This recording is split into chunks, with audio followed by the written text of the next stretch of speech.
dérange pas d'être taxé autant? Ça me dérange pas, j'aurais bien aimé qu'ils se calment un peu. Surtout, ce que j'aurais bien aimé, c'est qu'ils utilisent cet argent à bon escient et redressent ce pays comme il faut. Et là, c'est pas le cas. Je pense qu'on peut faire beaucoup mieux. Qu'est-ce qu'on pourrait faire? Beaucoup mieux. Moi, si j'étais... déjà, il faut avoir un discours de vérité envers les Français, là, dire les vraies choses.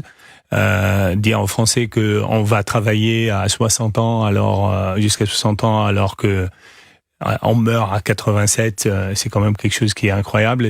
Il suffit que la France passe l'âge de la retraite à 67 ans et on n'a plus de problème, et je comprends pas pourquoi on le fait pas.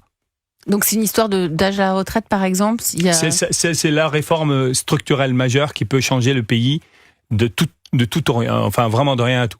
Et parce que la France a énormément de talent.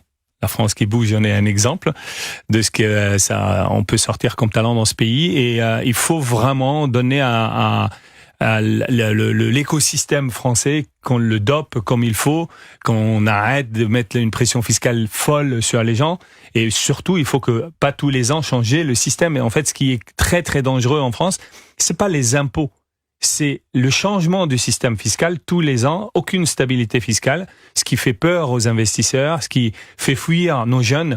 Moi, ce que je dis aujourd'hui, la chose la plus dangereuse, c'est pas que seulement les riches soient partis ou partent, mais c'est que les ambitieux partent. Les jeunes ambitieux qui partent, c'est ce qui est la maladie qui pourrait être la plus dangereuse. Mauvais. Ouais. Il faut garder nos riches. Oui, et il faut garder nos jeunes talentueux.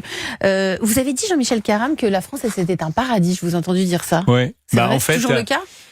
Oui, c'est quand même... Dans quel pays? En fait, les Français, il faut qu'ils voyagent un tout petit peu. Moi, j'ai toujours dit que la France, c'est un paradis, sauf que les Français pensent qu'ils vivent en enfer. Et dans quel pays au monde, quand on est malade, peu importe combien on a d'argent, on est soigné? Dans quel pays au monde, quand on n'a pas d'argent, nos enfants vont à la même école que celle des riches? Donc, égalité des chances. Dans quel pays? Rien que ça suffit en fait. Et puis, beau pays, on mange super bien, c'est calme, il n'y a pas de bombes. Enfin, qu'est-ce qu'on veut de plus? Vous pouvez dire ça, Jean-Michel Caram, parce que vous avez vécu la guerre. Oui. C'est aussi ça. Oui, mais il suffit aussi de voyager aux États-Unis. Aux États-Unis, si vous êtes malade et vous n'avez pas une carte bleue, vous n'êtes pas malade, vous revenez chez vous.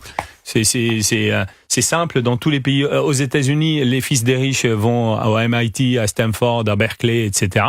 Et les filles des pauvres, ils vont à rien du tout. Et donc, il n'y a pas d'égalité de chance aujourd'hui. En France, les gens qui ont vraiment envie peuvent y arriver. Et certes, on peut avoir des gens qui sont un peu pauvres, mais ils sont beaucoup plus riches que tous les autres pauvres de la Terre.